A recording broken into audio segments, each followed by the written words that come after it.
ఉంటే కరుముతూ ఉంటే అసలు కన్నెత్తి చూసావా నన్ను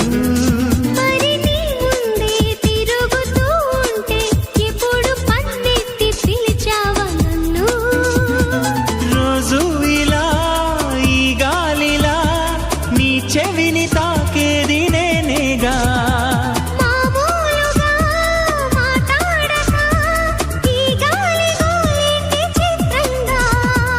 కలుసుకో త్వరగా కలలు నిజమవగా